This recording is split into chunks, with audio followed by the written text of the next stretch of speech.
Hello दोस्तों, मैं इंद्रेश अपने यूट्यूब चैनल इंद्रेशियस क्लासेस में आप सभी का स्वागत करता हूं। तो दोस्तों, आज हम लोग स्टार्ट करेंगे हिंदी की जो है मैराथन क्लास। ठीक है, हिंदी की मैराथन पहली मैराथन है, तो आप लोग जितना ज़्यादा सपोर्ट करेंगे उतना ही बेटर है। ठीक है, फर्स्ट मैराथन हम लोग की हिंदी है।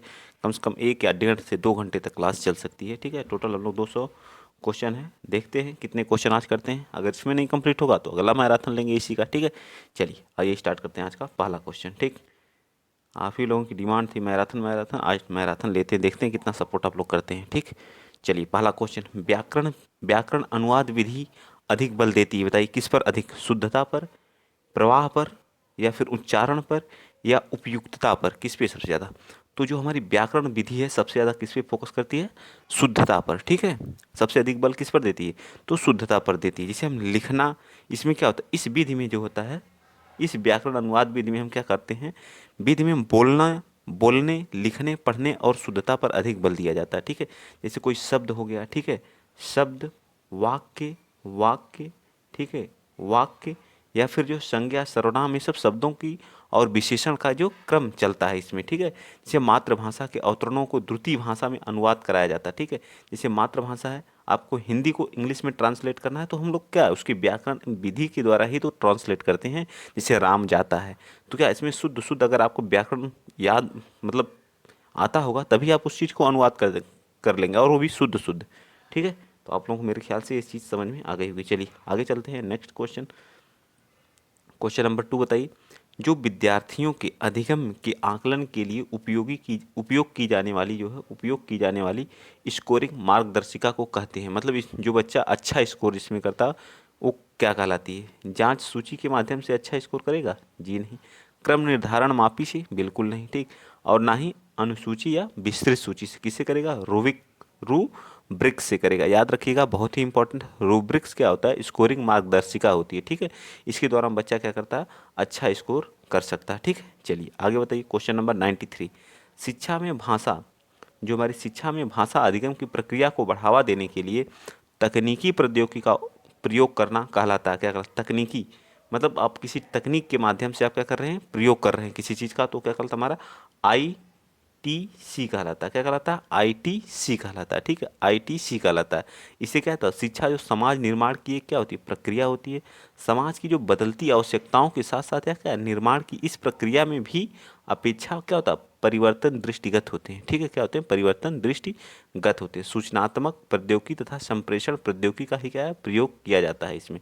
याद रखेंगे इस चीज़ को। चलिए आगे चलते हैं, बी पार्ट। क्वेश्चन नंबर 94 बताएंगे आप लोग।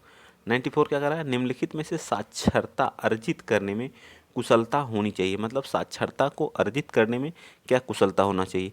ध्वनि विज्ञान संबंधी जागरूकता एवं प्रवाह को है, लेकिन उतना सटीक सही नहीं है। ठीक है, दृश्य शब्दावली देख करके प्रतिमान को बिल्कुल अर्थापन्न करना एवं भाषा की समझ अगर आपके अंदर आ जाएगी तो आप क्या साक्षरता अर्जित करने में कुशलता होनी चाहिए। ठीक है, ये क्या उसमें अर्थापन्न करना एवं भाषा की समझ आनी चाहिए। ठीक है, तो हमारा क्या जाएगा? C part. चलिए फटाफट थोड़ा करेंगे फास्ट। चलिए क्वेश्चन नंबर आप लोग 95 बताइए। ज़्यादा क्वेश्चन है तो सब 30-30 का सेट है। ठीक है, 30 का। ठीक, चलिए बताइए, प्रभावी रूप से व्याकरण पढ़ाने के बारे में निम्नलिखित में से कौन सा सही नहीं है? बताइए कौन सा सही नहीं है, जल्दी बताइए। चलिए आगे बताइए, जो हमारा क्या होता है प्रभावी रूप से व्याकरण पढ़ाने का जो तरीका होता है, पढ़ाने के बारे में निम्नलिखित में से कौन सा कथन सही नहीं है? तो वास्तविक संप्रेषण के रूप में प्रस्तुत करना। ठीक है, तो क्या वास्तविक चीज़ों के संप्रेषण के रूप में प्रस्तुत करना क्या है? सही है या गलत? हमें निगेटिव चीज़ पूछा है। संदर्भों के अनुसार जो व्याकरण में के प्रासंगिक प्रासंगिक नियम बताना, या वास्तविक जीवन में संप्रेषण के समान अभ्यास करने के अवसर देना, या फिर जो नियमों को रट कर तथा अभ्यास करके व्याकरण सीखना। ये पूछा है प्रभावी रूप से व्याकरण पढ़ाने के बारे में निम्नलिखित में से कौन सा? कोई भी चीज़ रट करके या अभ्यास करा करके कभी भी नहीं पढ़ानी है। ठीक है, इस चीज़ को आप लोग याद, क्योंकि हमारा क्या होता है नेगेटिव वर्ड होता है, इस चीज़ को आप लोग अपने अंदर जो है फीड कर लीजिए। ठीक है, कि इसको हमको कभी भी, इसको हमेशा क्या गलत, गलत का हमसे नहीं पूछा तो गलत का आंसर क्या हो जाएगा? गलत ही होगा। ठीक है, तो हमारा क्या हो जाएगा? डी पार्ट क्या हो जाएगा? सबसे सटीक आंसर होगा। ठीक है, डी पार्ट क्या हो जाएगा? हमारा राइट आंसर हो जाएगा। ठीक, समझ में आ गया। बाकी ये तीनों हमारे क्या है? सही है व्याकरण के। ठीक है, वास्तविक संप्रेषण के रूप में प्रस्तुत करके भी आप क्या करते हैं, व्याकरण पढ़ाने की सबसे अच्छी विधि है, प्रभावी विधि है। संदर्भों के अनुसार, मतलब संदर्भों के अनुसार अगर कहीं भी बात आएगी तो मेरा 100% वो आंसर सही हो जाएगा, और कहीं अवसर मिलेगा तो वो भी हमारी चीज़ें क्या हो जाएंगी, राइट हो जाएंगी। ठीक, तो चलिए आगे चलते हैं।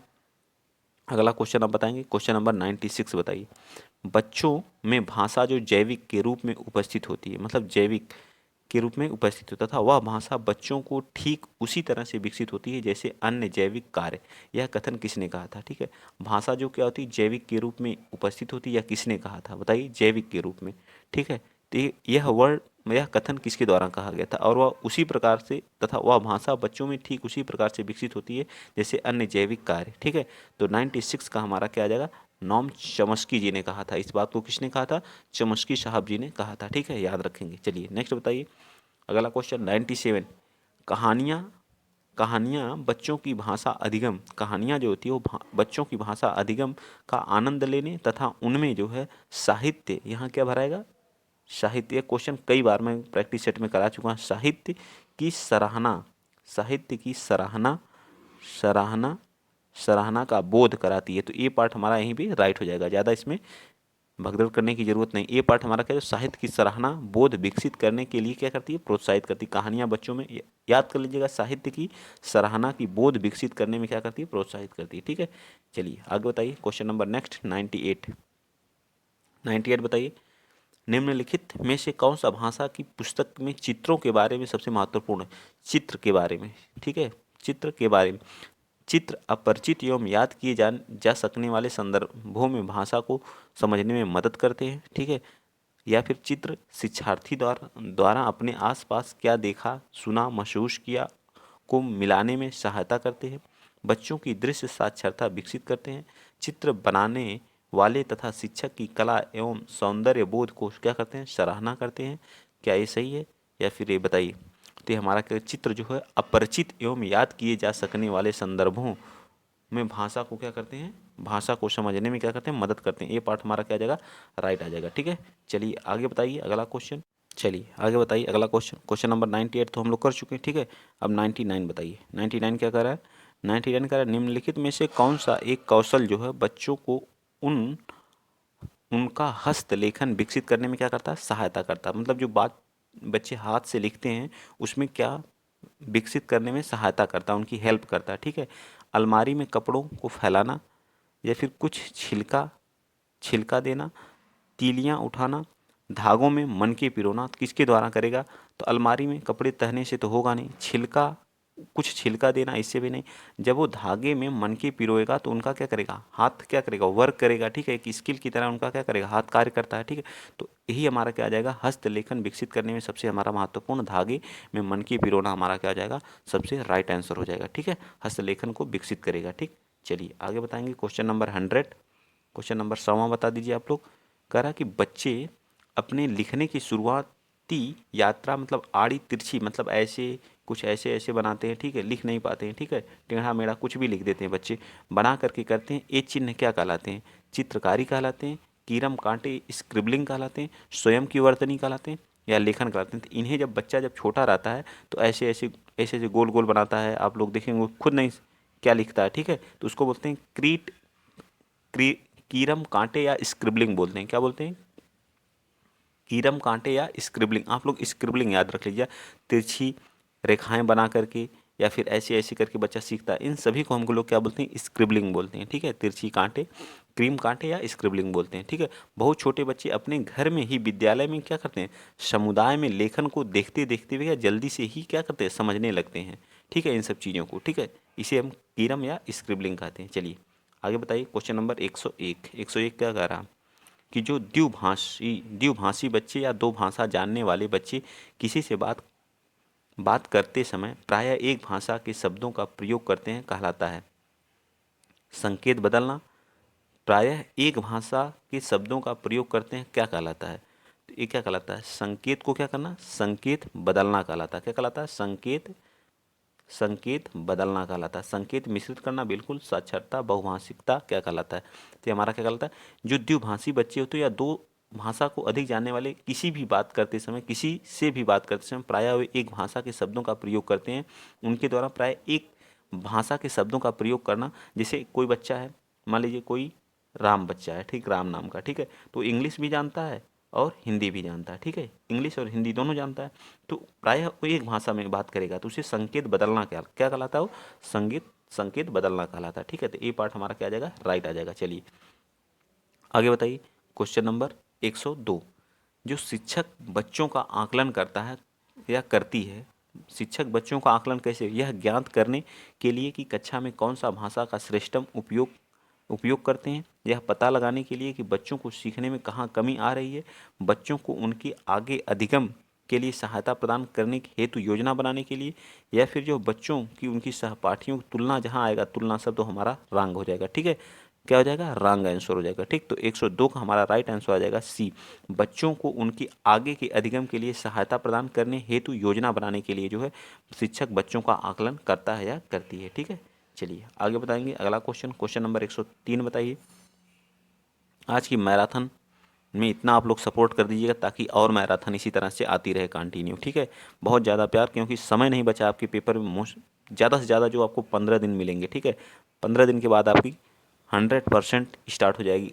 29-30 से आपका पेपर स्टार्ट हो जाएगा। अगले मंडे तक आपको डेट के साथ पता चल जाएगा कब आपका पेपर स्टार्ट हो जाएगा, ठीक है, या कल तक, कल नहीं अगर पता हुआ तो मंडे तक पता चल जाएगा कब से पेपर होगा, ठीक है। मंडे मंगलवार तक आपको सारी चीज़ें क्लियर हो जाएंगी, ठीक है। निम्नलिखित कथन के संदर्भ में कौन सा विकल्प सही नहीं है, बताइए कौन सा, थोड़ा सा ये ब्लर है, ठीक है, एडजस्ट कर लीजिए। कविता, गीत एवं मंत्र वे तरीके हैं जिनसे बच्चे क्या करते हैं, कविता, गीत व मंत्र, मैं पढ़ दे रहा हूँ, थोड़ा सा देखने में दिक्कत होगी, थोड़ा एडजस्ट करिए, बाकी सब सही है। शब्द एवं वाक्य संरचना रटते हैं या फिर उच्चारण का अभ्यास करते हैं, विषय वस्तु के माध्यम से व्याकरण सीखते हैं, शब्द संपदा बढ़ाते हैं, इन सभी चीज़ों से वो क्या करते हैं, बताइए 103 का। तो विषय वस्तु के माध्यम से व्याकरण सीखते हैं, बच्चे क्या करते हैं, कविता, गीत एवं मंत्र के तरीके से, जिनसे बच्चे क्या करते हैं, विषय वस्तु के माध्यम से क्या करते हैं, व्याकरण को सीखते हैं, ठीक। चलिए नेक्स्ट बताइए 104। 104 क्या कह रहा है कि जो प्राथमिक स्तर पर, प्राइमरी स्तर पर जो बच्चे होते हैं, स्तर पर किसी गतिविधि या किसी खेल के लिए अनुदेशन दिया जाना चाहिए, बताइए बच्चों की घर की भाषा या मातृभाषा में, या द्वितीय भाषा या अंग्रेजी में, विद्यालय की भाषा या राज्य की भाषा में, शिक्षक की भाषा या अनुदेशन के माध्यम से, बताइए 104 का।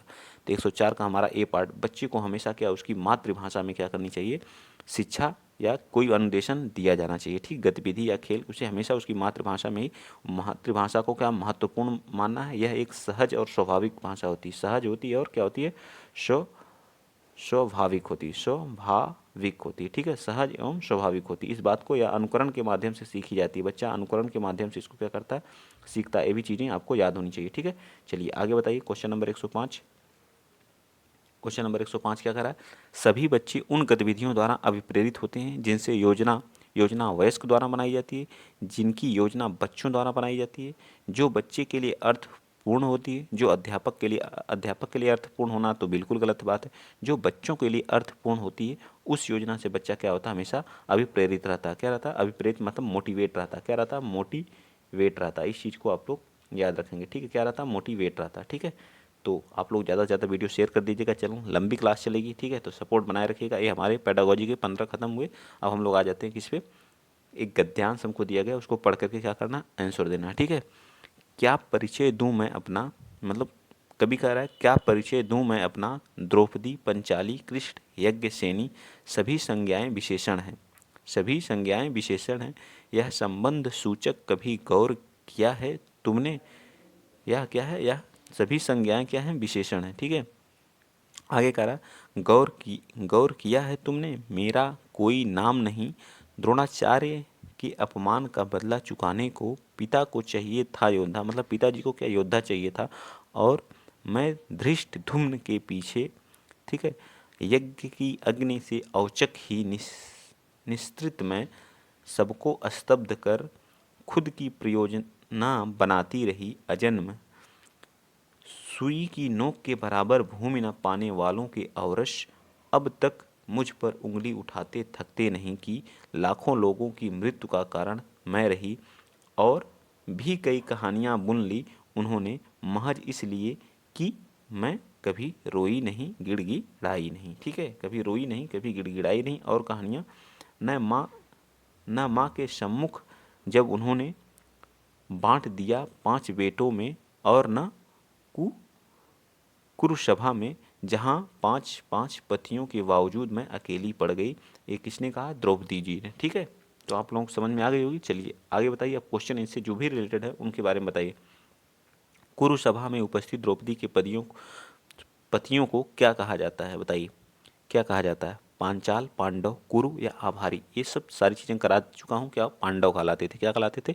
पांडव। इस क्वेश्चन का आंसर आप इसमें तो फटाफट आप देंगे, ज़्यादा समय नहीं लेंगे, ठीक है, क्योंकि लंबी क्लास है। तो इन सबको, यज्ञ की अग्नि कौन उत्पन्न, यज्ञ की अग्नि से कौन उत्पन्न हुआ? 5 पांडव, द्रौपदी, धृष्टद्युम्न और द्रौपदी, या धृष्टद्युम्न? बताइए।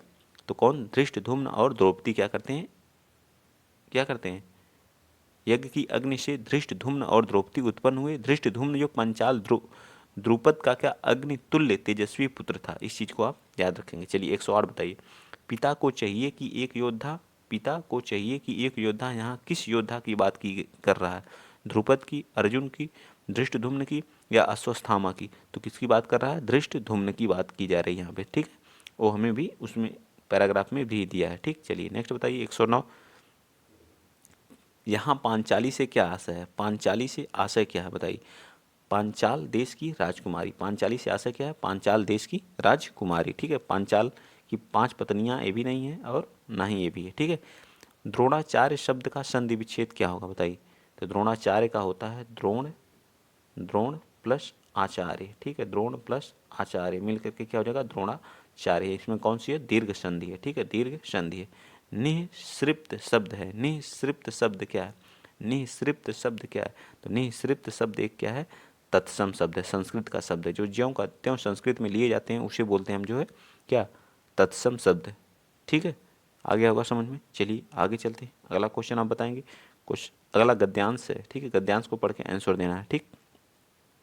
जब प्रांतों के उग्र और उदार देशभक्त, ठीक है, क्रांतिकारी और देश विदेश के धुरंधर लोक संवाददाता आदि गांधी जी को पत्र लिखते और गांधी जी यंग इंडिया के कलमों से उनकी चर्चा किया करते, ठीक है। मतलब इसका कहने का मतलब, प्रांत के उग्र और उदार देशभक्त, क्रांतिकारी और देश विदेश के जो धुरंधर लोक संवाददाता आदि क्या करते हैं? गांधी जी को पत्र लिखते, ठीक है, और यंग इंडिया के कालमों में उनकी चर्चा किया करते हैं, ठीक है। महादेव, फिर क्या करा? महादेव गांधी जी की यात्रा और प्रतिदिन की उनकी गतिविधियों की साप्ताहिक विवरण भेजा करते, ठीक है।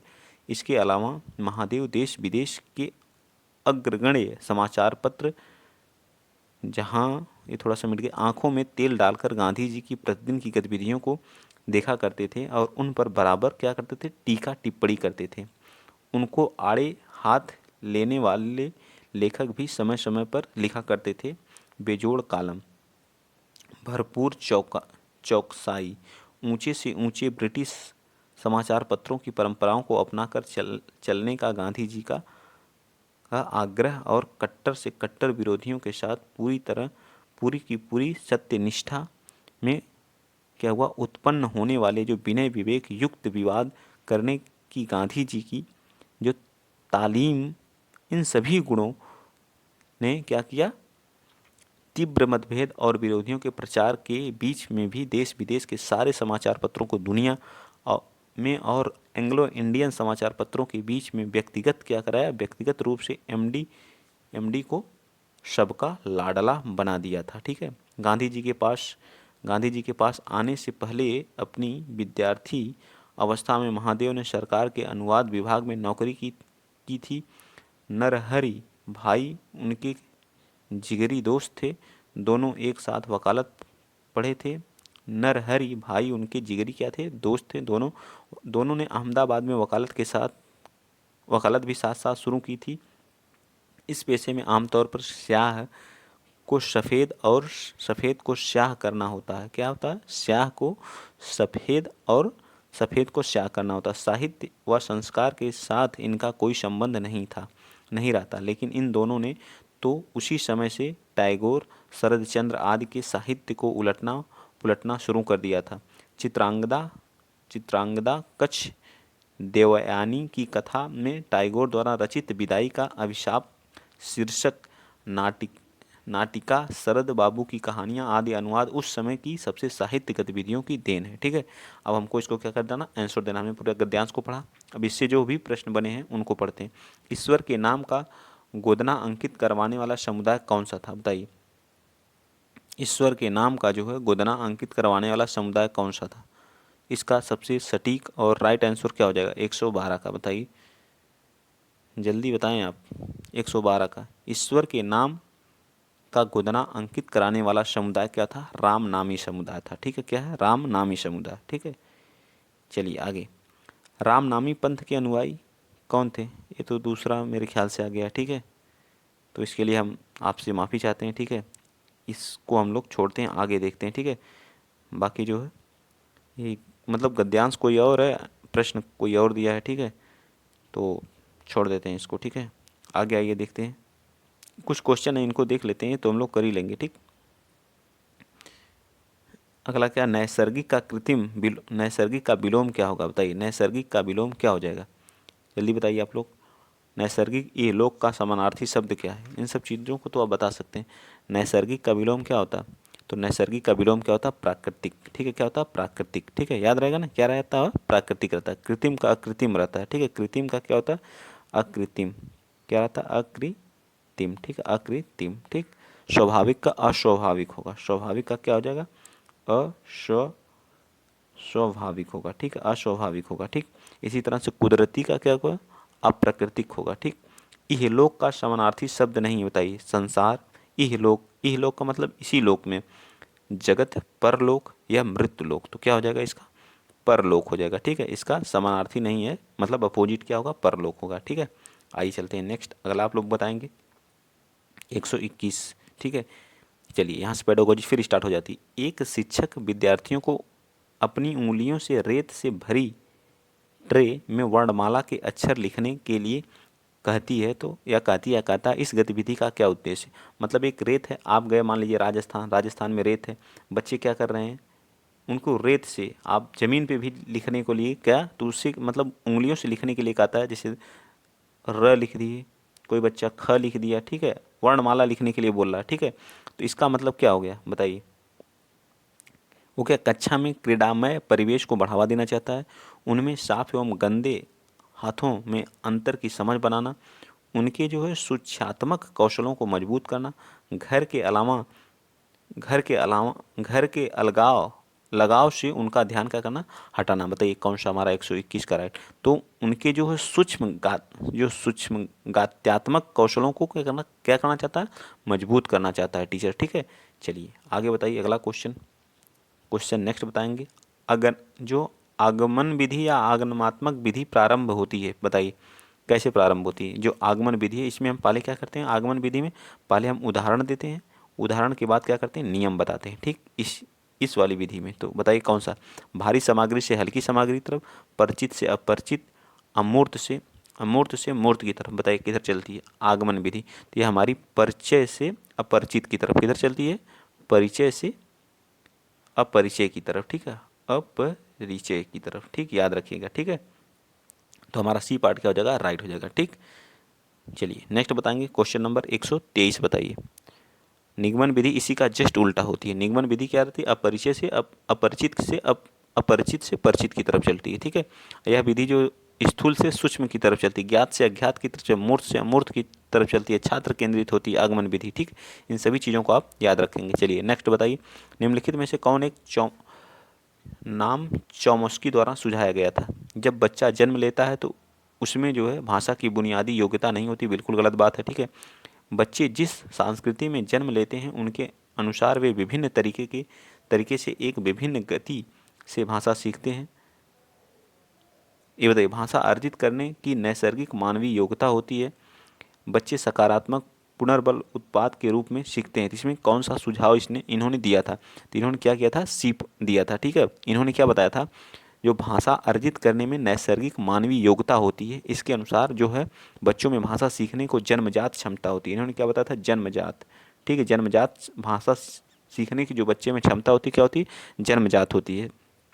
और इन्होंने ये भी कहा था कि भाषा अर्जन ऐसी प्रक्रिया है जिसके अंतर्गत क्या होते हैं, हम अपने आसपास वातावरण के जो माता पिता और अपने बड़े व्यक्तियों के संपर्क में रह करके भाषा को सीखते हैं। यह हमारी क्या करती है, प्राकृतिक भाषा भी कहलाती है। ठीक है, तो बच्चा जन्मजात भाषा को सीखता है। ठीक है, चलिए आगे बताएंगे 124। 124 क्या कर रहा है कि व्याकरण के अभ्यास हैं, संदर्भों के अनुसार होने चाहिए, जीवन उन्मुख होने चाहिए, पूर्णतः रूप से केंद्रित होने चाहिए, रटने पर केंद्रित होने चाहिए। ये तो बिल्कुल गलत है, रटने पर। ठीक है, तो क्या होना, संदर्भ के अनुसार होने चाहिए। ठीक है, संदर्भ के अनुसार होने चाहिए। ठीक है, जैसे संदर्भ, संदर्भित शब्द, जैसे हमारे क्या होगा, संज्ञा, उसमें संज्ञा, सर्वनाम हो गए। ठीक है, संज्ञा हो गई, सर्वनाम हो गए। ठीक है, सर्वनाम हो गए, विशेषण हो गई। ठीक है, समास हो गए, इत्यादि का अभ्यास कराते रहना चाहिए। ठीक है, इस चीज़ को आप याद रखेंगे। चलिए नेक्स्ट चलते हैं, अगला क्वेश्चन, क्वेश्चन नंबर 125 बताइए क्या कह रहा है कि निम्नलिखित में से कौन सा कथन भाषा की कक्षा के लिए सही नहीं है। बताइए कौन सा जो है कथन भाषा की कक्षा के लिए सही नहीं है। कक्षा में उठ रहे शोर का तात्पर्य है कि शिक्षार्थी अधिगम में शामिल हैं, 125 का बताइए।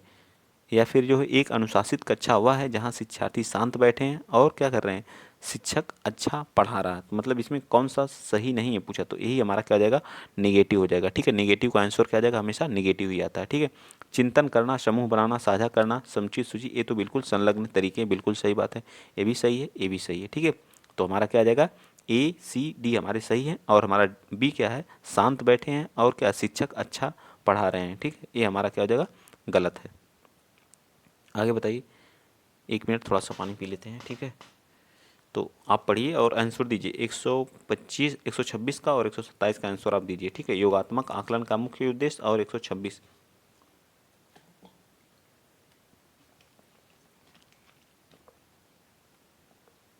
चलिए बताइए, 126 क्या कह रहा है कि विविध परिस्थितियों में भाषा का उपयुक्त एवं प्रभावी उपयोग करने के लिए हमें आवश्यक है क्या, व्याकरण के नियमों को जानना, प्रत्येक व्याकरणिक पद की परिभाषा जानने की, व्याकरण के प्रति व्यवस्थित ध्यान केंद्रित करने की, संदर्भ के अनुसार व्याकरण के उपयोग पर ध्यान देने की। बताइए 126 का राइट आंसर तो क्या हो जाएगा, संदर्भ के अनुसार। संदर्भ अनुसार हमारा क्या होता है, हमेशा पॉजिटिव होता है। ठीक है, पॉजिटिव होता है, इस बात को आप लोग क्या रखेंगे, याद रखेंगे। ठीक, चलिए आगे बताइए, 127 योगात्मक योगात्मक आकलन का मुख्य उद्देश्य क्या होता है। तो योगात्मक आकलन का जो उपलब्धि में सुधार करना, बिल्कुल गलत बात है। एक इकाई के अध्ययन का शुरुआत में विद्यार्थी की समझ पर तथ्य या आंकड़े एकत्रित करना, ये भी गलत बात है। शिक्षण एवं विद्यार्थियों के अधिगम में सुधार है तो विद्यार्थियों की समझ के वर्तमान स्तर पर मूल्यांकन करना, बिल्कुल गलत बात। उपलब्धि का मापन करना एवं गुणवत्ता स्थापित करना, ये हमारा क्या होता है, योगात्मक क्या कहलाता है, योगात्मक क्या कहलाता है, योगात्मक आकलन कहलाता है। ठीक है, चलिए आगे बताएंगे 128। 128 कह रहा है कि विद्यालय के शुरुआती दिनों में शिक्षार्थियों के घर की भाषा का उपयोग करना, मतलब विद्यालय के शुरुआती क्या कहलाता है, सभी के लिए अधिक प्राकृतिक एवं तनाव भरा होता है। सभी के लिए जो है अधिक प्राकृतिक एवं तनाव भरा होता है, शिक्षकों पर बोझ बढ़ता है, बिल्कुल गलत बात है। ठीक है, हमेशा अधिगम उद्देश्य में सुधार को बढ़ावा देता है। घर से विद्यालय में सहज परागमन को समुन्नत करता है। बताइए कौन सा, 128 का राइट आंसर क्या आ जाएगा, डी पार्ट हो जाएगा। ठीक है, आगे आइए, चलिए आगे बताइए, क्वेश्चन नंबर 129 का फटाफट बताइए आप लोग। ठीक है, जो बुनियादी स्तर पर शिक्षार्थियों के विद्यालय में उनके घर की भाषा में पढ़ाना चाहिए, क्योंकि यह उनकी क्या, शिक्षार्थियों को क्या करना चाहिए, विद्यालय में उनकी घर की भाषा में क्या होता है, यह उनकी शिक्षण अधिगम प्रक्रिया में सहभागिता को क्या करेगा, बढ़ाएगा। सबसे एनसीएफ, हमारा एनसीएफ 2005 भी कहता है, एनसीएफ 2005 कहता है कि बच्चे को हमेशा उसकी मातृभाषा में क्या करनी चाहिए, शिक्षा देनी चाहिए। ठीक है, क्या मातृभाषा में ही शिक्षा देनी चाहिए। बाकी जो है महत्व को कम करता है तो गलत बात है। यह विद्यालयी भाषा में नए ज्ञान को संप्रेषित करता है, बिल्कुल गलत बात है। ठीक है, यह कक्षा में चुप्पी को बढ़ावा देता है, तो ये भी बात गलत है। ठीक है, आइए चलते हैं नेक्स्ट, अगला क्वेश्चन, क्वेश्चन नंबर 130 बताएंगे। हाथ व आंखें का समन्वय किस कौशल को बढ़ावा देता है। आपका हाथ है, जो है हाथ प्लस आंख, ठीक है, आई जो होती है, ठीक है, आंख, यह किस कौशल को क्या करता है, बढ़ावा देता है। सुनने में ये बढ़ावा देगा, ये तो वैसे ही गलत हो गया। ठीक है, सुनने में तो बढ़ावा देगा नहीं, बोलने में भी नहीं देगा। ठीक है, हस्तलेखन में भी नहीं, हस्तलेखन में देगा।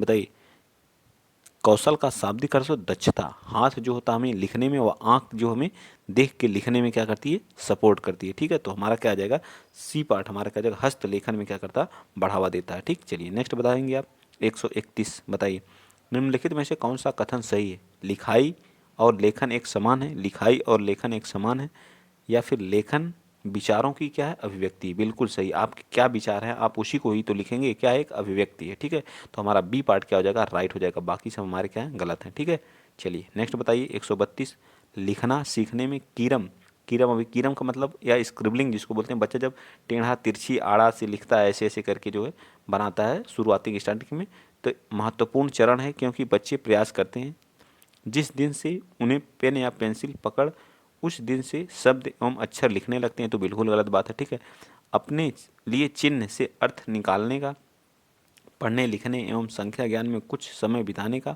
वयस्कों की नकल करने का। बताइए, तो ये क्या करते हैं 132 का, तो सी पार्ट हो जाएगा, पढ़ने लिखने एवं संख्या ज्ञान में कुछ समय बिताने के लिए ये सब करते हैं, स्क्रिबलिंग का प्रयोग। ठीक है, तो 132 का 132 का भी पार्ट हो जाएगा। ठीक है, अपने लिए चिन्ह से अर्थ निकालने का। ठीक है, अपने लिए चिन्ह से क्या करते हैं, अर्थ निकालते हैं। ठीक है, चलिए आगे बताइए, नेक्स्ट बताएंगे 133 का, निम्नलिखित में से भाषा के बच्चे के भाषा विकास का सबसे अधिक महत्वपूर्ण पहलू क्या है। बताइए, उस भाषा का अवसर मिलना सबसे महत्वपूर्ण पहलू क्या है, उससे सबसे ज़्यादा क्या अवसर मिले, हमारा यही पार्ट क्या हो जाएगा, प्रयोग एवं अभ्यास गलत बात है, त्रुटियों सुधार करना ये भी उतना नहीं है, वयस्कों की नकल करना ये भी गलत है। ठीक है, तो सबसे महत्वपूर्ण हैं तो सही ये भी, लेकिन सबसे महत्वपूर्ण हमारा जो है अवसर बच्चे को मिलना, भाषा का अवसर मिलना सबसे सटीक आंसर। चलिए 134 बताइए, यदि बच्चे अपने आसपास दो भाषाएं सुनते हैं तो दो भाषाएं सुनने का अवसर क्या कहलाता है, बच्चों को वंचित रखें, बच्चे को वंचित रखेगा, बच्चे को लाभ पहुंचाएगा, किसी भी तरह प्रभावित नहीं करेगा, पारस्परिक रूप से बाधित करेगा, तो क्या करेगा, तो ये बच्चों को लाभ पहुंचाएगा। अगर बच्चा दो भाषा को सुनने का यह अवसर मिलता है, यदि इंग्लिश कोई बच्चा है, इंग्लिश और हिंदी दोनों का उसे अवसर मिलता है सुनने का, तो वह उससे क्या करेगा, कुछ भाषा इंग्लिश की सीखेगा, हिंदी उसको आती ही है तो इंग्लिश को भी जान लेगा, तो उससे उसे क्या होगा, लाभ ही तो होगा ना। ठीक है, तो हमारा बी पार्ट क्या हो जाएगा, राइट हो जाएगा। चलिए 135 बताइए, 135 क्या कह रहा है कि अध्यापक द्वारा आयोजित किसी गतिविधि में संलग्न बच्चों के साथ अंतःक्रिया क्या कहलाती, संदर्भानुसार और संप्रेषण विकसित करने में सहायता करेगी, या जब खेल रहे हो तब भाषा अधिगम को बोझित बनाती है, ज्ञान को प्रमाणित स्रोत प्रदान करती है, क्या हो जाएगा, या भाषा खेलों द्वारा बच्चों को उनके घर की भाषा सीखने में सहायता करती है। तो बताइए कौन सा, अध्यापक द्वारा आयोजित किसी गतिविधि में बच्चे संलग्न, कौन सा हमारा, तो ए पार्ट हमारा क्या हो जाएगा, सबसे संदर्भ अनुसार, मैंने कितनी बार बताया पॉजिटिव वर्ड है। ठीक है, संदर्भ के अनुसार जहाँ भी कहेगा वो हमेशा पॉजिटिव होता है, वो हमेशा सही भी होता है। ठीक है, चलिए आगे बताइए, अब हमारे यहाँ से एक गद्यांश आ गया, गद्यांश के पढ़ के हमको क्या करना, आंसर देना। ठीक है, यह गद्यांश है, यदि हमारे वृक्ष स्वस्थ हैं, मतलब स्वस्थ हैं, हष्ट पुष्ट हैं, तो निश्चित मानिए कि हम भी स्वस्थ हैं, यानी कि हमारे आसपास के जो वातावरण या पेड़ पौधे स्वस्थ हैं, तो हम भी, क्योंकि हमें उसी से ऑक्सीजन मिलता है, तो हम भी क्या हैं, स्वस्थ हैं। हमें तो प्राण वायु उन्हीं से मिलती है, हमें जो वायु होती है, ऑक्सीजन जो है उन्हीं से प्राप्त होता है। हम कार्बन डाइऑक्साइड छोड़ते हैं और वो क्या करते हैं, ग्रहण करते हैं, यह उन्हें देते हैं, और वे बदले में हमें क्या देते हैं, ऑक्सीजन देते हैं, जो हमारे जीवन की हर गतिविधि के लिए आवश्यक है। भले ही हम यह बात कल्पना लोक की लगती हो, लेकिन यह वैज्ञानिक प्रामाणिकता भी रखती है, इसमें रत्ती भर मतलब थोड़ा भी संदेह नहीं है। ठीक है, करने की गुंजाइश नहीं है। हमें यदि अपने आसपास खड़े वृक्षों की रक्षा का जिम्मा अपने कंधों पर उठा लेना चाहिए, मतलब हमारे आसपास के जो वृक्ष हैं जिनको हमें क्या, उनकी हेल्प करनी चाहिए, उनकी रक्षा करनी चाहिए, ताकि उनकी कोई कटाई ना कर सके, तो निश्चित मानिए कि हमें अपने स्वास्थ्य को लंबे समय तक स्वस्थ रखने की गारंटी प्राप्त हो जाती है। अगर हम अपने आसपास ज़्यादा पेड़ पौधों के पास रहेंगे तो हमारा स्वास्थ्य भी अच्छा रहेगा और हमारी आयु भी बढ़ जाएगी। वृक्ष की रक्षा में ही हमारे जीवन की सुरक्षा का राज छुपा हुआ। कहा जाता है कि एक स्वस्थ मन हजारों सोने के सिंहासनों से कहीं अधिक क्या होता है, मूल्यवान होता है। ठीक, कहीं मूल्यवान होता है। ठीक, इस बात को आप लोग याद रखेंगे, मूल्यवान होता है। चलिए आगे बताइए, क्योंकि स्वस्थ मन ही स्वस्थ समाज और स्वस्थ देश की संरचना में समर्थ होता है। एक स्वस्थ मन ही स्वस्थ समाज और स्वस्थ देश की क्या करता, संरचना करता। कुत्सित कुंसित विचारों वाले लोग अपना जीवन तो चला सकते हैं, लेकिन समाज और देश में नहीं समाज और देश नहीं चला सकते हैं। करोड़ों परिवार के सुनहरे भविष्य के बारे में वही चिंतन मनन और सृजन कर सकता है जो व्यर्थ के लालच लोभ और षड्यंत्र से क्या हो, मुक्त हो, फ्री हो। वही क्या कर सकता है, समाज के बारे में सोच सकता है जिस पर किसी प्रकार का कोई अनुचित दबाव ना हो। ठीक, कोई अनुचित मतलब दबाव ना हो। चलिए, प्रामाणिकता में उपयुक्त विग्रह क्या है, प्रमाण से बना है, प्रमाण में फिर इक लगा है, ठीक है, फिर क्या लगा है, त लगा है। ठीक, सब मिल करके क्या बन रहा है, प्रामाणिकता बन रहा है। ठीक है, तो हमारा ए पार्ट क्या हो जाएगा, सॉरी इसमें आगे मात्रा सी पार्ट हमारा क्या हो जाएगा, राइट हो जाएगा। 136 का क्या आ जाएगा, सी पार्ट क्या आ जाएगा, सही हो जाएगा। ठीक है, चलिए आगे बताइए। क्वेश्चन नंबर 137 क्या कर रहा है, स्वस्थ मन सोने के सिंहासन से अधिक मूल्यवान है क्योंकि स्वस्थ मन स्वस्थ समाज व देश का क्या करता है, निर्माण करता है। तो सबसे सटीक हमारा इसका राइट आंसर क्या हो जाएगा, ए पार्ट हो जाएगा। बाकी हमारे सब क्या है, गलत हैं। ठीक है, चलिए 138। अब इसमें चारों ऑप्शन पढ़ने की कोई ज़रूरत नहीं है। ठीक है, कुछ लोग कहते हैं कि चारों ऑप्शन सर पढ़ लिया करिए। जब आपको आंसर मिल जा रहा है, अब इसको पढ़ के हम क्या करेंगे बताइए, तीन ऑप्शन को, समय फालतू का वेस्ट जाएगा। आपको जितना क्वेश्चन करा दिया जाएगा वो सही है, या फिर जो है बस चारों ऑप्शन। हाँ, पेडागॉजी में मैं पढ़ता हूँ चारों ऑप्शन जो है। बाकी इसमें बताइए आपको पढ़ने का क्या क्या फ़ायदा मिलेगा। स्वस्थ मन की परवाह नहीं की, आपको आंसर मिल गया ए से ही जो है, आप इतना प्रैक्टिस कर लीजिए कि चारों ऑप्शन पढ़ने की ज़रूरत ही ना पड़े। ठीक है, चलिए, वृक्ष का पर्यायवाची नहीं है, बताइए। वृक्ष का पर्यायवाची नहीं है, वृक्ष का पर्यायवाची पूछा नहीं है तो क्या होता है इसका, बताइए। पादप होता है, वृक्ष का पर्यायवाची क्या होता है, पादप होता है, और क्या होता है, ध्रुम होता है कि नहीं, जल्दी बताइए। 138 का तो क्या होगा, डाल नहीं होता। डाल उसकी जो है शाखा जो होती है, मान लीजिए कोई वृक्ष है, ठीक है, तो जो उसकी टहनी होती है उसको बोलते हैं डाल, जो गाँव में, ठीक है, आप लोग देखे होंगे क्या होता है ना, उसको बोलते हैं डाल। बाकी तरु ध्रुम ये सब इसके क्या है, तरु ध्रुम भी इसी का क्या होता है, पर्यायवाची होता है। ठीक है, ध्रुम भी। ठीक, इन सब चीज़ों को क्या करेंगे, याद रखेंगे। चलिए नेक्स्ट बताइए। 139 स्वस्थ रहने की गारंटी है। स्वस्थ रहने के बुरे विचारों से दूर रहना, गलत बात है। जो हमें गद्यांश में दिया उसको देख के देना है। ठीक है, लालच और लोभ से दूर रहना, दुनिया के सभी पेड़ों की रक्षा करने से हम क्या रहेंगे, स्वस्थ रहेंगे। ठीक है, जो हमारे आसपास की जो पर्यावरण में जो जितने भी पेड़ पौधे पाए जाते हैं उनको हम जो है उनकी रक्षा करने से ही हमारा स्वास्थ्य क्या होगा, अच्छा होगा। ठीक है, चलिए 140 बताइए। स्वस्थ देश की संरचना कर सकता है एक स्वस्थ मन, स्वस्थ तन, स्वस्थ वृक्ष या स्वस्थ स्वस्थ मन जिसका होगा वही एक स्वस्थ देश की क्या कर सकता है, रचना कर सकता है। ठीक है, अब इन सब क्वेश्चनों में समय गंवाने का कोई मतलब नहीं। चलिए बताइए फटाफट। ठीक, हमारे जीवन की सुरक्षा निर्भर करती है छोटे वृक्षों पर, वृक्षों की सुरक्षा पर। तो किस पे करती है, वृक्षों की सुरक्षा। जितनी हम वृक्ष की सुरक्षा करेंगे उतना ही हमारा जीवन क्या होगा, उस पर, क्योंकि हमारा जीवन जो किस पे, हमारा जीवन ऑक्सीजन पे निर्भर करता है। अगर हमें स्वच्छ ऑक्सीजन मिलेगा तो हमारा स्वास्थ्य भी अच्छा होगा और हम एक स्वस्थ समाज का निर्माण भी करेंगे। ठीक है, तो ए पार्ट हमारा क्या आ जाएगा, राइट आ जाएगा। चलिए 142 बताइए। हमारा स्वस्थ किस पर निर्भर करता है, फलदार वृक्षों पर, वृक्षों की प्रजातियों पर। स्वस्थ वृक्षों पर किस पर करता है, स्वस्थ वृक्षों पर करता है। ठीक है, आइए चलते हैं नेक्स्ट। अगला जो आप बताएंगे गद्यांश है, इसको भी पढ़ के आंसर देना है। 143 से 150 क्वेश्चन इसमें। ठीक, चलिए पढ़िए।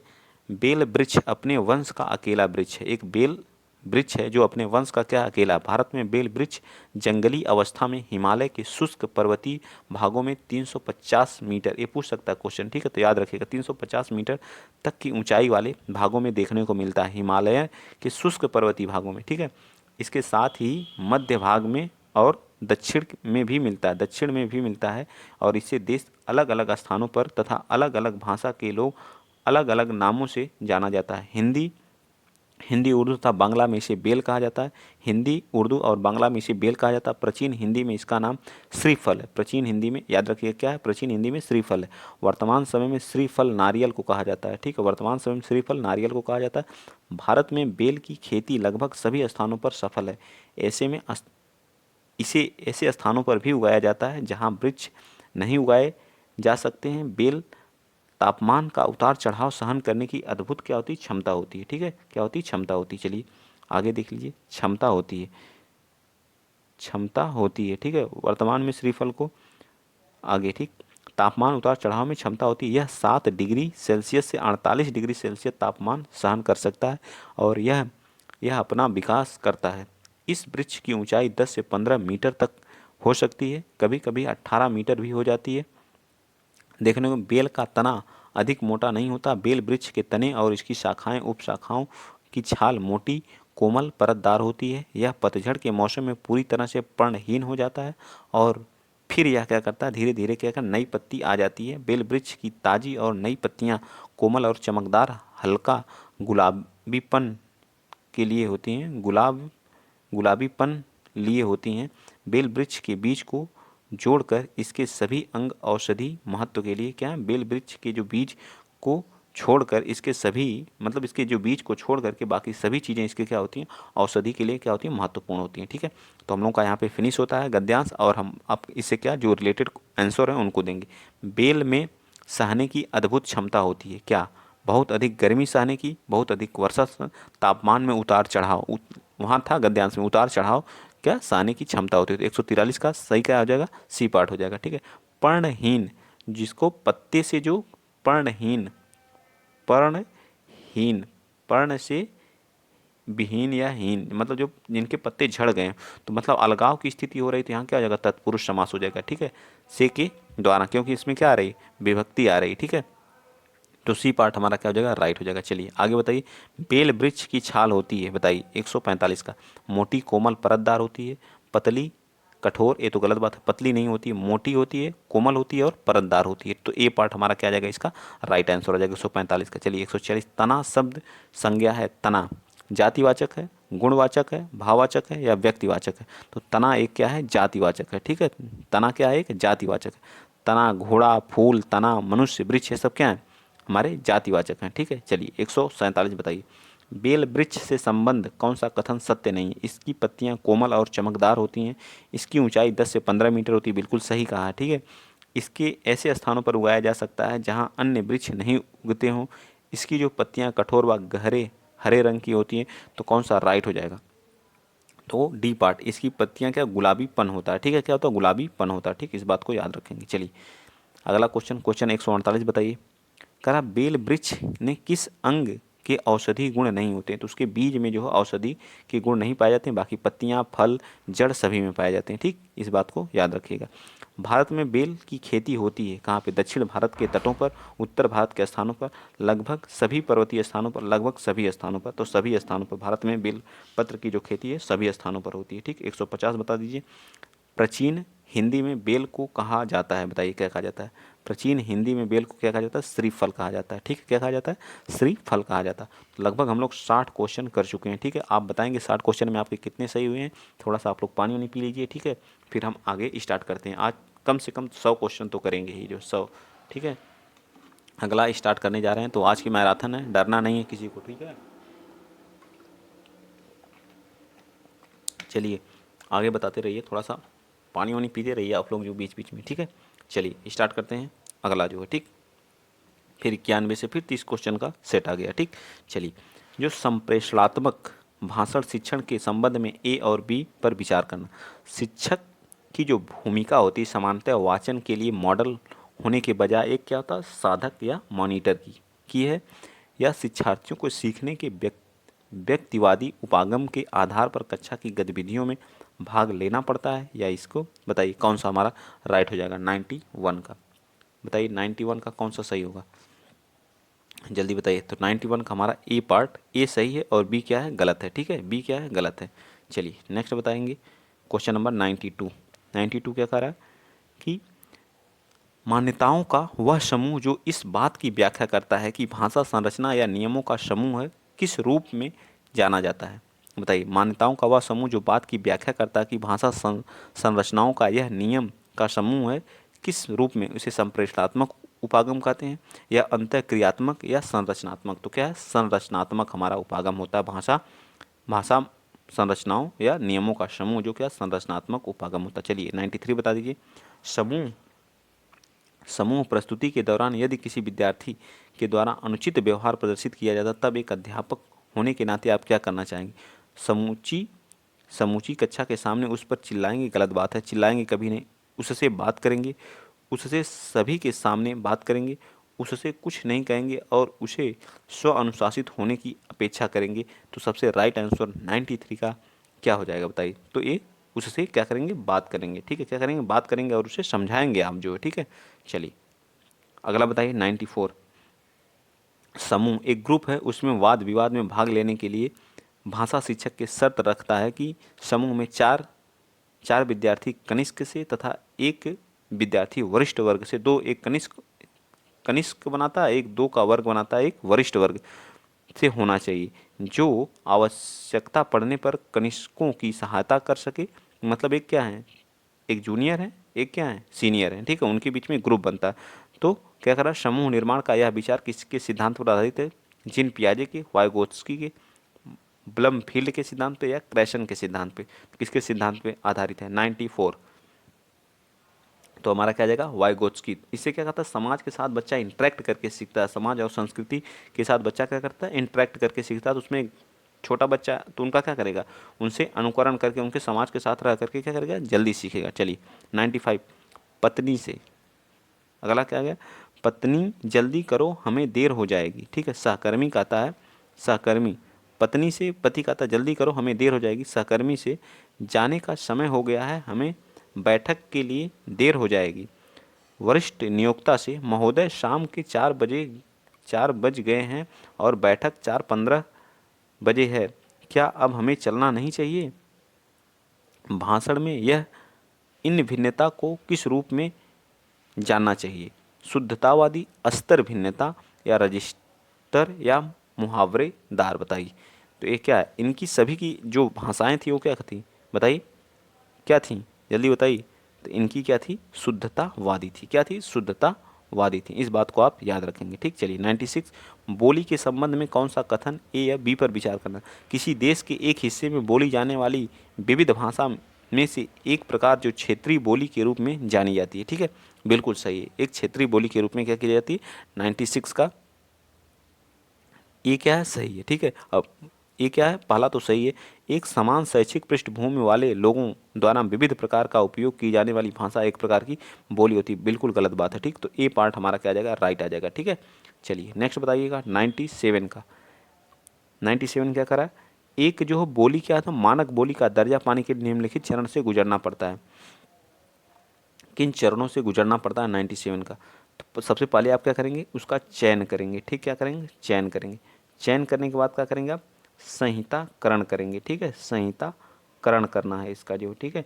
फिर इसका उद्देश्य निर्धारण होगा। क्या होगा, उद्देश्य, उद्देश्य क्या करेंगे, निर्धारण करेंगे, ठीक है। उद्देश्य निर्धारण करें तो ए पार्ट हमारा क्या आ जाएगा, चयन, संहिताकरण, उद्देश्य का निर्धारण करेंगे, ठीक है।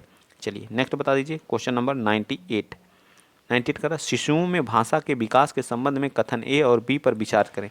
शैशव अवस्था में बच्चे की जो वाक्य नली एक वयस्क मानव की तुलना में जानवर की तरह अधिक होती है, जानवर की तरह अधिक होती है। 98 का, 98 का क्या हो जाएगा, तो बिल्कुल सही बात है, ठीक है।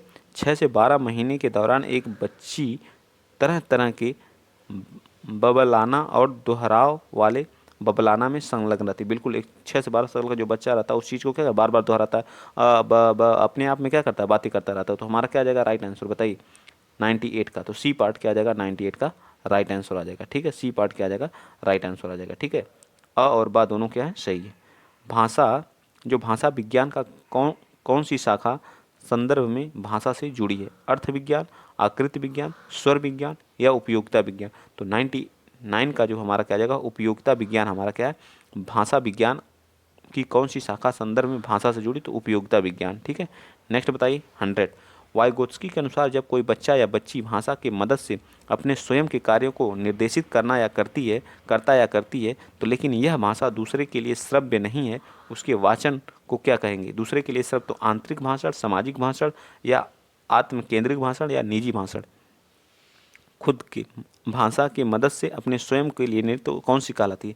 100 का तो क्या कहलाती है, आंतरिक भाषा कहलाती है। क्या कहलाती है, आंतरिक भाषा कहलाती है, ठीक। नेक्स्ट बताएंगे अगला 101 का, इनमें से कौन सा बहुभाषावाद के लाभ, बहुभाषा, समृद्ध शब्दावली और प्रभावशाली भाषण, अन्य सांस्कृतिक के प्रति सहिष्णुता और सम्मान, सीमित रोजगार के अवसर, पराभाषिक जागरूक? बताइए। सीमित रोजगार के अवसर तो वैसे ही गलत हो जाएगा, ठीक है, ये तो गलत हो जाएगा, ठीक। तो बाकी जो बचे हुए हैं ये हमारे क्या हो जाएंगे, राइट हो जाएंगे, ठीक है। पहला, दूसरा और हमारा लास्ट चौथा हमारे क्या हो जाएंगे, राइट आंसर होंगे, ठीक है। चलिए नेक्स्ट बताएंगे, अगला हमारा आ गया पद्यांश को पढ़ के हमें क्या करना, आंसर देना, ठीक है। 102 से चलिए क्या कर रहा है कि सूर्योदय, सूर्योदय या सूर्यास्त असंख्यों, सोना ही सोना बरस कर, मोल नहीं ले पाए इसको भीषण बादल, आसमान में गरज गरज कर, मतलब आसमान में गरज गरज कर, धरती को ना कभी हर पाएं, धरती को कभी हर नहीं पाए हैं। प्रलय सिंधु में डूब डूब कर, उभर उभर कर आई ऊपर, भूचाल भूकंपों से यह मिट न सकी। मतलब भूकंप और भूचाल से क्या हुई, मिट ना सकी। ठीक, चलिए आगे बताइए अगला क्वेश्चन। बहुबुद्धि सिद्धांत के संदर्भ में कौन सी बुद्धि भाषा से संबंधित है? प्रवाह सटीकता बुद्धि, भाषाई मौखिक बुद्धि, दृश्यात्मक स्थानिक बुद्धि या शब्दावली शब्दावली व्याकरण बुद्धि। तो 102 का राइट आंसर हो जाएगा भाषा मौखिक विधि जो है हमारा क्या हो जाएगा, राइट आंसर हो जाएगा। ठीक है, आगे बताइए अगला क्वेश्चन। क्वेश्चन 103 बता दीजिए। किसी किसी पठन सामग्री को कोई विशिष्ट सूचना निकालने के उद्देश्य से उस पाठ्य सामग्री के किस अंश को बारीकी और गहनता के साथ पढ़ने का कौशल कौन सा अवबोधन कहलाता है? वैश्विक, लेन देन, अनुमानिक या स्थानिक? पाठ्यक्रम विशिष्ट सूचना निकालने के उद्देश्य से क्या कहलाता है? वैश्विक कहलाता है या अनुमानिक कहलाता है या लेन देन कहलाता है? 103 का राइट आंसर हमारा क्या आ जाएगा, बताइए। तो ए पार्ट कहलाएगा, क्या कहलाएगा, अनुमानिक कहलाता है। ठीक है, 101 का ए पार्ट। 104 का बताइए। बहुभाषावाद शिक्षा का ऐसा साधन है जिसका उद्देश्य शिक्षा अधिगम के लिए शिक्षार्थियों को भाषा का उपयोग करना। सबसे राइट आंसर होगा 104 का यही हो जाएगा। ठीक है, बाकी यथासंभव अधिक से अधिक भाषा सिखाना गलत बात है। शास्त्रीय भाषा का उपयोग बिल्कुल गलत बात है। नौकरी के लिए तो जहाँ भी व्यवसाय की बात करेगा वो तो अपने आप आंसर गलत हो जाएगा। ठीक, आगे बताइए क्वेश्चन नंबर 105। यदि शिक्षक विद्यार्थियों को शब्दावली सिखाने में मदद करना चाहते हैं तो निम्नलिखित में से कौन सा तरीका सबसे प्रभावी होगा? कहानी और चित्र का प्रयोग, दोहराव, ड्रिल का प्रयोग, लिखित अभ्यास या पाठ्य पुस्तक का उपयोग? तो सबसे ज़्यादा बच्चे को किसके द्वारा सिखाया जाता है? 105 का राइट आंसर है कहानी और चित्र के माध्यम से जो है सबसे प्रभावशाली तरीका होगा। ठीक, नेक्स्ट 106 बताइए। अब जो हम गद्यांश जो कविता पढ़े थे उससे आंसर देना है। पूछ रहा है शब्द युग्म, बताइए इसमें क्या बताना है? तो ये डूब डूब ये सही है। भिन्न शब्द युग्म है, इसमें मतलब भिन्न कौन सा? गरज गरज भी सही है, ये भी सही है, ये भी, लेकिन हमें क्या भिन्न पूछा, तो भिन्न सबसे क्या हमारा ये है, तो बी पार्ट हमारा क्या आ जाएगा 106 का राइट आंसर हो जाएगा। ठीक है, भूचाल और भूकंप राइट आंसर होगा। सिंधु शब्द का पर्यायवाची नहीं है, सिंधु का पर्यायवाची शब्द नहीं है 107। तो हमारा क्या आ जाएगा, सागर, जलधि, जलधि और हमारा जलद नहीं होगा, ये क्या होता है, बादल का है। ठीक, किसका है, बादल का है। ठीक है, चलिए नेक्स्ट बताइए 108 का। धरती अनमोल है भाव में किस पंक्ति से अभिव्यक्त हो रहा है? धरती अनमोल है, सूर्योदय सूर्यास्त असंख्यों, उभर उभर कर आई ऊपर, मोल नहीं ले पाई इसको, यह मिट न सकी। मतलब यह मिट न सकी की 108 में क्या आ जाएगा हमारा, सी पार्ट, मोल नहीं ले पाई इसको। ठीक है, यही हमारा क्या, धरती क्या है, अनमोल है। ठीक है, धरती क्या है, अनमोल है। 109 बताइए। धरती को कौन डुबोना चाहता है? अत्यधिक वृष्टि, अत्यधिक गर्जना, अत्यधिक भूकंप, अत्यधिक सिंध? बताइए क्या है 109 का? 109 का अत्यधिक सिंध, क्या सिंध उसको क्या करना, धरती को डुबोना चाहता है, हमारी कविता में दिया गया है। ठीक है, इस पर याद रखिएगा इस चीज़ को। 110 का बताइए। धरती पर आने वाले संकटों के लिए उपयुक्त शब्द नहीं है, बताइए। भूकंप, भूचाल, सिंधु या प्रलय? तो कौन सा उपयुक्त शब्द गद्यांश में कौन सा नहीं दिया गया, इस बात की यहाँ व्याख्या करना। ठीक है, तो 110 का क्या हो जाएगा, सिंधु। ठीक है, सिंधु हमारा नहीं है। ठीक है, 111। इस पद्यांश में मुख्यतः किसकी बात की गई है? सूर्योदय की, सूर्यास्त की, आसमान की या धरती की? तो 111 का हमारा क्या, धरती की बात की गई है। ठीक है, चलिए आज का ये लास्ट है हम लोगों का जो है। ठीक है, इस गद्यांश को करने के बाद यहीं पे हम वीडियो को एंड करेंगे। चलिए 8 से 9 क्वेश्चन और है। मानव इतिहास में हजारों साल शून्य का कहीं भी अता पता नहीं था। ठीक है, शून्य की अवधारणा आ भी गई तब भी काफ़ी समय तक मानव, मैंने बीच में एक बार भी नहीं कहा कि आप लोग शेयर कर दीजिए, सब्सक्राइब कर लीजिए, प्लीज़ आप लोग शेयर कर दीजिएगा, सब्सक्राइब कर, ज़्यादा से ज़्यादा सपोर्ट करिएगा आज की वीडियो को। ठीक है, अगर आप लोग ज़्यादा सपोर्ट करेंगे तभी अगली वीडियो बनाऊंगा। ठीक है, मैराथन की, अगर सपोर्ट ही नहीं करेंगे तो क्या मतलब है। शून्य का आविष्कार अपनी शून्य के लिए किया। मनुष्यों ने शून्य की अवधारणा न केवल समझा बल्कि उसकी सहायता से कई स्वचालित उपकरणों का आविष्कार भी कर लिया। शून्य एक ही समय में एक अमूर्त विचार है। अमूर्त का मतलब जो प्रत्यक्ष न हो, अप्रत्यक्ष, और एक वास्तविक विकता है। और यह सीखना सबसे मुश्किल है कि शून्य एक छोटा है। और सबसे पहले भारत ने कुछ भी नहीं को दर्शाने के लिए शून्य का ही स्वतंत्र संख्या के रूप में मान्यता दी। अगर हम शून्य को 1, 2 और 3 जैसी संख्याओं की तरह मूर्त चीज़ों से संबंध कर पाते तो शायद शून्य को समझना बहुत आसान हो जाता। ठीक है, तो हम पढ़ चुके हैं। अब हमको आंसर स्वतंत्र का संधि विच्छेद करना है, बहुत आसान है, छोटे छोटे क्वेश्चन है, इसको हम लोग कर लेते हैं फटाफट। ठीक है, 112 का राइट आंसर क्या हो जाएगा? तो 112 का स्व प्लस तंत्र मिलकर क्या बनता है, स्वतंत्र बनता है। ठीक है, अगला बताइए वैज्ञानिक, तो क्या किससे बनता है, विज्ञान, विज्ञान में इक प्रत्यय लगाने पर क्या होता है, वैज्ञानिक बनता है। तो किस में दिया है, इसका मूल शब्द क्या है, विज्ञान है। ठीक, तो डी पार्ट हमारा क्या जाएगा, राइट। चलिए 114 बताइए। 114, इतिहास में किस प्रत्यय का उपयोग किया जा सकता है। इतिहास में एक प्रत्यय का प्रयोग करेंगे तो क्या बन जाएगा, ऐतिहासिक बन जाएगा। ठीक है, ऐतिहासिक बन जाएगा। 114 का राइट आंसर हमारा क्या जाएगा, बी पार्ट आ जाएगा। चलिए 115 बताइए, किस शब्द में अ उपसर्ग का प्रयोग नहीं किया गया था। अवधारणा, अवधारणा में अ उपसर्ग है, इसमें भी अवनीति, अवनीति क्या मूल शब्द है और अव क्या है, उपसर्ग है। इसी तरह से काश जो मूल शब्द है अव जो है इसमें भी है, लेकिन अवधि में जो है हमारी अवध, अवध से मिलके बना है अवधि। ठीक है, इसमें ई प्रत्यय, बड़ी ई क्या लगा, प्रत्यय लगा। तो हमारा यही पार्ट क्या हो जाएगा, बी पार्ट हमारा 115 का राइट आंसर हो जाएगा। ठीक है, आई होप, मैं आशा करता हूँ कि अच्छे से आप लोगों को इस चीज़ें समझ में आ रही होंगी। ठीक है, तो आ रही होंगी तो प्लीज़ आप लोग सब्सक्राइब और चैनल को ज़्यादा से ज़्यादा शेयर कर दिया करिए। ठीक, जो लोग पहली बार चैनल पर विजिट कर रहे हैं तो प्लीज़ शेयर और सब्सक्राइब जरूर करिएगा। और आप कमेंट में ज़रूर बताइएगा, अगर आप PDF चाहते हैं तो टेलीग्राम चैनल से जुड़ जाइए, इंद्रेश GS क्लासेस से। ठीक, शून्य की अवधारणा आने पर भी मनुष्य ने इसे बहुत समय तक क्या किया, संख्या क्यों नहीं समझा होगा, बताइए। मूर्त चीज़ों के शून्य की संबंधता ना होने के कारण क्या है, यह मूर्त से क्या था, इसका संबंध नहीं था, इसलिए इसको जो है नहीं लोग क्या, इसकी बहुत समय तक संख्या इसको नहीं माना गया। ठीक, इस चीज़ को आप याद रखेंगे। तो ये पार्ट हमारा 116 का ए पार्ट क्या हो जाएगा, राइट हो जाएगा। ठीक, चलिए नेक्स्ट बता दीजिए। नेक्स्ट बताइए, शून्य एक ही समय में एक अमूर्त विचार है, एक वास्तविकता है का आशय, मतलब यह दिखाई नहीं देता है परंतु इसका अस्तित्व है। अमूर्त का मतलब क्या है, यह दिखाई नहीं देता परंतु इसका क्या है, अस्तित्व। अमूर्त का मैंने बताया था ना, जो इनडायरेक्ट होता है, जो प्रत्यक्ष नहीं होता, अप्रत्यक्ष होता है। ठीक, चलिए 118 का बताएंगे। 118 बताइए। 118, 119, 120 सब बता दीजिए यहीं पे जो। ठीक, आज के लास्ट क्वेश्चन होंगे हमारे जो। ठीक, तो विश्व में किसने पहले शून्य की संख्या का मान्यता दी थी। तो सबसे पहले कौन दिया था, गद्यांश के हिसाब से तो भारत ने। ठीक है, संख्याओं के संदर्भ में कौन सी अवधारणा समझनी सबसे कठिन थी। शून्य सबसे बड़ी संख्या है, गलत बात है। शून्य एक से बड़ा है, शून्य एक से छोटा है, इसी को समझने में सबको सबसे बड़ी प्रॉब्लम हुई थी। ठीक है, चलिए तो आगे होता है 120 का, शून्य के बारे में कौन सा वाक्य सही है। शून्य प्राकृतिक प्रदत्त है। शून्य क्या है, प्राकृतिक प्रदत्त है। शून्य मानव जनित से आविष्कार हुआ, बिल्कुल सही बात है, मानव जनित से आविष्कार हुआ। तो हमारा बी पार्ट क्या हो जाएगा, राइट हो जाएगा। आज आप लोग टोटल 90 क्वेश्चन को अटैम्प्ट किए हैं और इसमें बताइएगा मैंने 6 गद्यांश कराए हैं। ठीक है, सब में 2-2 गद्यांश मैंने कराया, गद्यांश और कविता मिला करके। ठीक, तो आप लोग देखिए एक दिन में आप लोग मैराथन से कितना आप लोगों को लाभ होता है। इसी तरह से हम लोग 200-300 क्वेश्चन कर लेंगे, 3-4 मैराथन लाऊंगा इसका जो, अगर आप लोग सपोर्ट करेंगे तो हिंदी का, उसमें पूरी हिंदी हम लोग की फिनिश हो जाएगी। इससे बाहर अगर एक भी आ गई, चाहे फर्स्ट पेपर हो चाहे सेकेंड पेपर हो, एक भी बाहर आ गई तो उस दिन मैं पढ़ाना छोड़ दूंगा। ठीक है, बस आप लोग अपना प्यार और सपोर्ट बनाए रखिएगा। ठीक, अगली हम लोगों की मैराथन आएगी बहुत जल्द। आप लोग बताइएगा किसकी मैराथन लाएं, कमेंट में ज़रूर बताइएगा। तो आज के लिए इतना ही। जय हिंद, जय भारत।